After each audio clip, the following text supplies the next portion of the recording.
Good morning, children. Okay, children, today I am going to take social for 8th class. Social, class 8.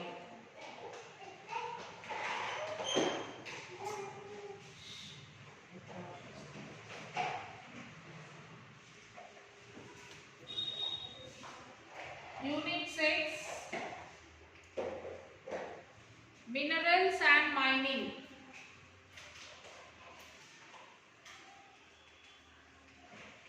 Minerals and mining.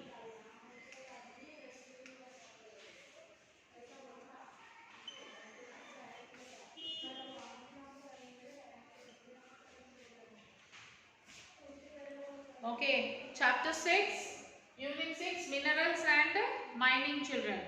So, minerals in our house. What are the minerals in our house? If you look around your house, you will find walls made of mud bricks or just mud joined walls, mud joined with cement and sand. So, if you see around in your house, you can see the walls which are made up of mud and cement bricks. Okay, so your house may be whitewashed with white lime, your floors may be paved with kadpa stones, pillars and rafters may be made of granite stones. So most of these materials are actually minerals and that we get from the earth. So the walls might be covered. See, if we look at our walls, do we see the bricks? Can we able to see the cement? No, because on that wall we have whitewashed, and for flooring some like marbles, kadpa stone, some type of flooring we have done, isn't it? So we have covered with all these things, and the things which we have covered and which we get from the earth is called as the minerals. Okay, most of these minerals are actually minerals that we get from the earth. So most of the minerals we get from the earth, like mud, sand, lime, kadpa stones or granites. These all from where do we get, children? Yes, we get from the earth. So these all are the minerals which we get from the earth.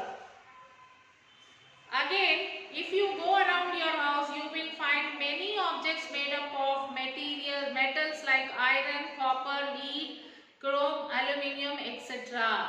Again, if you see around your house, you can find the objects, find the things which are made up of iron, bronze, okay, different types of metals, aluminium.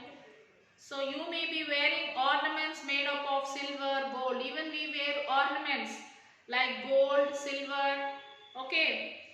Then these are metals which have been separated or extracted from natural ores, which are also minerals. So these are also called as minerals, and these are extracted from the natural ores. And we use fuels. We use fuel like petrol, diesel, kerosene. These two are extracted from mineral oils called crude petroleum. These are also minerals which we get from the mineral oil. So these are extracted from mineral oils called crude petroleum. Other forms of fuels like coal and gas too are forms of minerals. In fact, the groundwater which we get from wells or borewells is also a mineral. The groundwater which we get from the borewell or wells, that is also called as mineral. Why? Because even that comes from the earth. In other words, almost anything which we obtain naturally from under the earth, which is not in the form of plants or animals, is a mineral.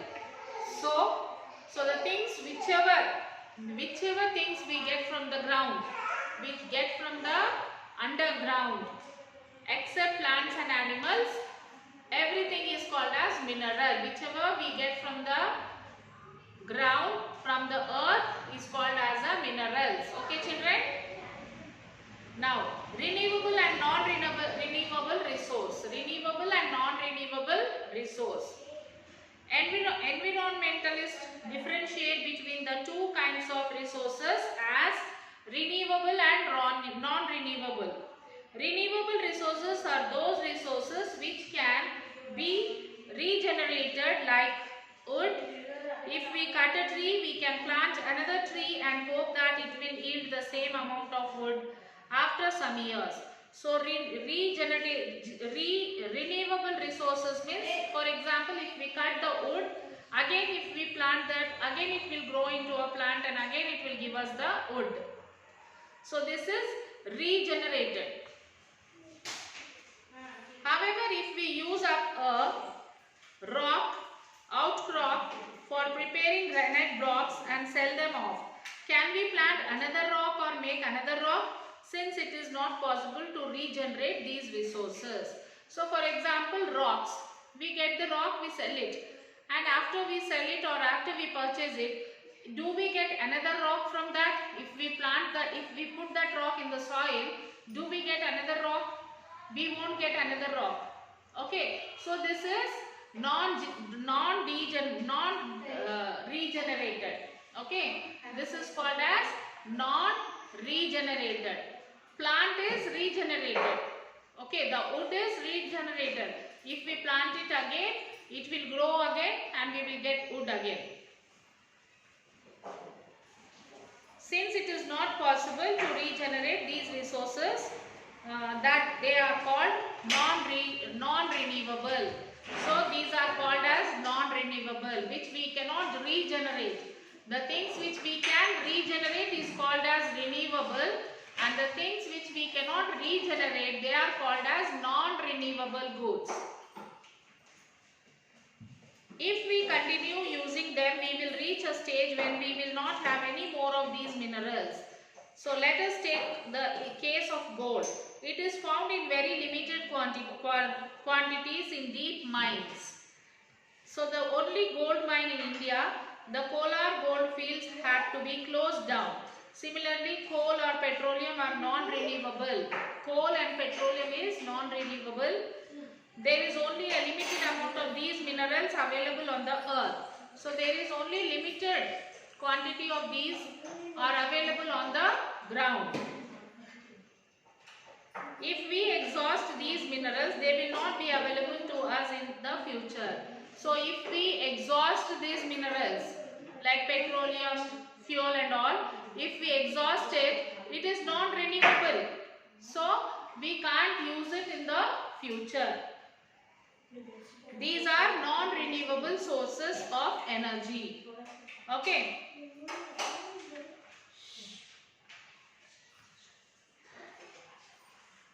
Mineral resource of Telangana. Our state with variety geological bases has a rich and wide variety of minerals suitable for specific mineral industries. Telangana state is a house of various minerals, especially coal, iron ore, limestone, dolomite, manganese, quartz, feldspar, clays, baptist, uranium, black and colored granite, marble. So our state is famous for all these resources. The state is endowed with a number of scattered medium grade iron ore deposits in Bayaram Reserve Forest and Float Iron Deposit. In revenue and patta lands of Mahabubada district and low grade scattered iron ore deposits in Peddapalli and Manchiryala districts.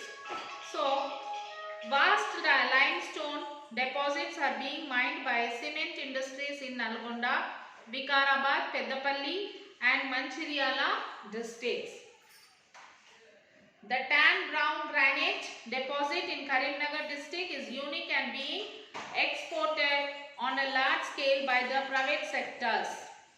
So depending upon the proportion of reddish brown marble is mostly exported to China and Southeast Asian countries. The Thandra blue limestone slab stone used for flooring is famous in South India and is available in Vikarabad. The stones which we use for the flooring, the slab stones, they are very famous, which we use for our flooring. We get that in the Vikarabad district. So uranium deposits are found with estimated reserve of 11 million tons in Lambapur, Palicharla, Nammapuram and Yellapuram villages of Nalgonda district. So Telangana is the only state in the entire southern India that contains vast deposits of coal. So only in the Telangana we can see a vast deposit of coal and is being mined by Singareni Collieries Company Limited, a public sector unit. So in India, in Telangana is the only state which the entire southern India that contains the vast deposit of coal. That is in Singareni Collieries. That is a private sector company. And okay, look at the minerals map of the Telangana and fill the table. Now next is mining and minerals. Minerals can be extracted out for use by human through the process of mining or digging. So minerals can be extracted for the use of the human beings by the process mining or digging the earth. There are several ways of mining. We can just make a large pit and keep extracting the minerals. So there are several ways of mining, like we can dig the earth and we can extract the minerals. We can blast and remove granites, batteries, etc. And in some places we won't be able to dig it. Like the places granites and all, we cannot dig it. So what do we do? What do? They blast that. They blast that area to take the granite. This is called open cast mining. So when they are blasting, that process is called as the open cast mining. We can build underground tunnels to mine minerals that lay very deep. So and also we can build the underground for mining minerals. We can make underground tunnels. This is called underground mining. So underground tunnels to make the mining through the tunnels, that is called as underground mining. Just as we use a well or drill a bore well to get mineral water, we can drive very deep tube wells to get crude oil or natural gas. So just as we do the bore wells, as we dig the bore wells, and we will put the tubes underground to get the water from the down level. So in the same way, this natural gases and the crude oils also will be extracted from the ground.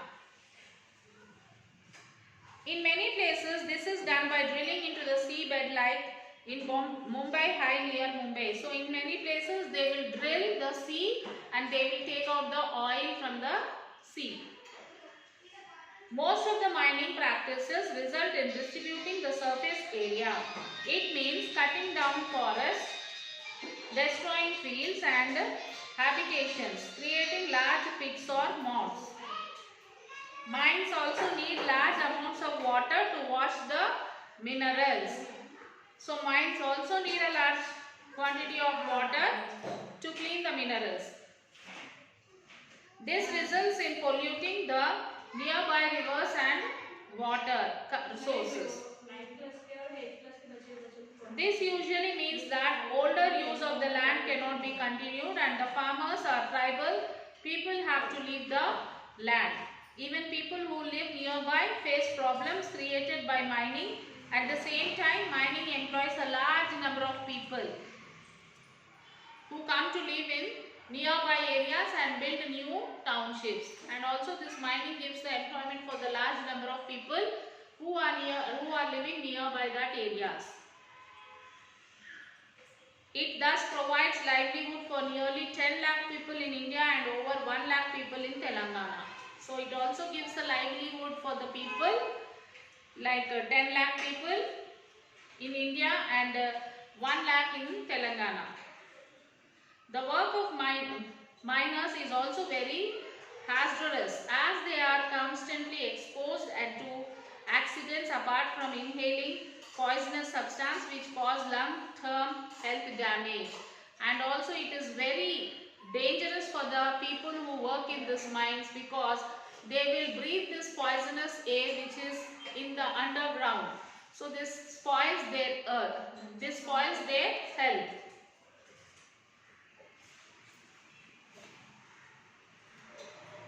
To whom do the minerals belong? To whom these minerals belong? Minerals usually occur deep in the earth. They in fact do not belong to any one particular owner but belong to all the people of the country and have to be used in everyone's interest. So it does not belong to anyone particularly because it is in the earth. This belongs to everyone and everyone can be used it. That is why all the mineral wealth of a state is considered the property of the government. So that is why the minerals, the wealth of the minerals is considered as it is a government property. The government uses the minerals keeping in mind the interest of all the people of the country. So at the time of independence, mines were mostly owned and operated by private owners and companies. So at the time of independence, these mines were mostly operated by the private people. They were interested only in extracting as much profit as possible in short time and did not care for the proper development of the mines or about the safety of the workers. So they were only worried about the profits which they are going to get. They did not care of the people. They are not worried about the people who are working there. So in 1970s, the government took over all the mines. In 1970, the government took over. It came under government's control. It owned and operated made up of mines and sold the minerals to various factories or traders or exported them. In this way, it was able to control the extent of mining so that there is no over exploitation or use of methods which were dangerous or harmful to people. So like this, as the government took over this, the extent use of this has been controlled. It could also ensure that the important minerals like fuels, precious metals, etc. were mined for public benefit and were not under the control of private companies. So because of this expense minerals like metals and fuels which are very expensive, that has come under the control of government. However, the government was not able to bring in new and more sophisticated technologies for mining. It was not able to survive and find out about was not able to survive new deposits of minerals. Thus, production of minerals stagnated. It was therefore felt that it is necessary for government to allow private companies to mine minerals and sell them, subject to the regulation and control of the government. So, the production of minerals have not been stagnated. So, that is the reason why the government has to give back this to the private companies so that they can mine and sell the things. A new nation's mineral policy was announced in 1993 and the government allowed private companies to lease mines and operate. The companies were to pay a royalty to the government for the minerals they extracted and sold. In this way, the government could retain regularity, control over the mining, get income from them, and at the same time encourage private companies to invest money and bring in new technologies. However, the government continues to control mining all over minerals relating to atomic energy. So, as a result, the policy of this, there has been a boom in the mining during the last 25 years. There was a good boom in the mining from the past 25 years. There has been a major increase in the number of mines. There was a major increase in the number of mining. the minerals, mines and the employment in the mining sector. The minerals and the minings have increased and the employment sector also increased. On the other hand, there has also been uncontrolled mining by the private companies for in excess of the permitting given to them. They have completed disgraded for environmental and safety measures. Excess mining means that more quantity of the mineral is mined than is sustainable in a long term. So excess mining has been going on doing, because excess mining means like whatever is required, that much only they have to mine, but more than that they are mining.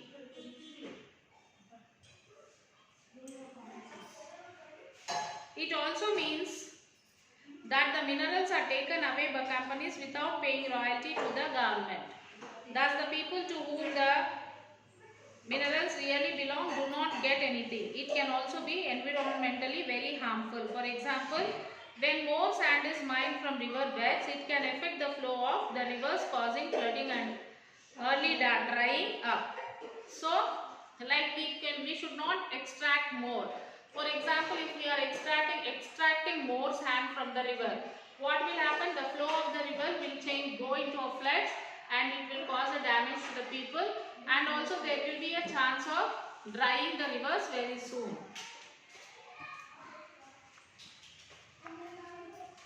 They do not want to do underground mining as it costs more money, and instead prefer open cast mining. This is a much cheaper way of mining.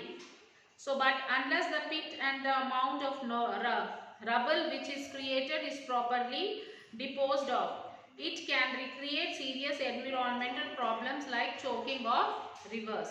So, it is very expensive of doing this mining. So, this cast mining is little cheaper than mining. So, most of the people go for this cast mining.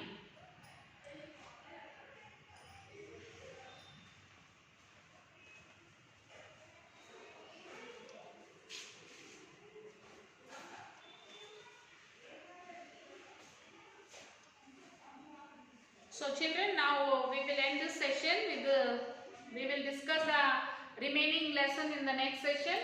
Till then you will have to answer first, second and third question answers.